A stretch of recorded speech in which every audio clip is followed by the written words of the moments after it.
Hi guys! ఈరోజు నా old books అన్నీ తీసి సర్దుదామని తీశాను. అప్పుడు నా ఇంటర్ బుక్స్, డిగ్రీ బుక్స్ చాలా వరకు ఓల్డ్ బుక్స్ కనిపించాయి. అవన్నీ చూస్తున్నాను.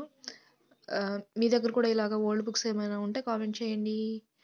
అండ్ మీరు ఏ ఇయర్‌లో ఇంటర్ పాస్ అవుట్ అయ్యారో చెప్పండి. నేనైతే 2018లో ఇంటర్ పాస్డ్ అవుట్. అండ్ ఇవి వచ్చేసి నా ఎగ్జామ్ పేపర్. మార్క్స్ అయితే చూపించనులేండి. అండ్ ఇవి ప్రాక్టికల్స్‌కి మాన్యువల్స్ ఇస్తారు కదా! అవి. ఆహ్, ఇదొచ్చేసి నా బోటనీ నోట్‌బుక్ అనుకుంటా. చాలా ఇయర్స్ అయిపోయింది. అండ్ ఇదొచ్చేసి నా డిగ్రీలో సైకాలజీలో ఎక్స్‌పెరిమెంట్స్ ఉంటాయి కదా! వాటికి రికార్డ్ అనమాట. చాలా ఒక సెమ్‌కొచ్చేసి ఒక రికార్డ్‌లో రాసేవాళ్ళం. అండ్ నెక్స్ట్ వచ్చేసి సోషల్ వర్క్ ఇది. దీనిలో కేస్ స్టడీస్ రాసేవాళ్ళం అనమాట. ఇవి నా డిగ్రీలో ఒక పర్స్ దొరికింది. డిగ్రీలో ఉండేది. దానిలో నా ఓల్డ్ ఫోటోస్ అండ్ కొన్ని ఓల్డ్ కాయిన్స్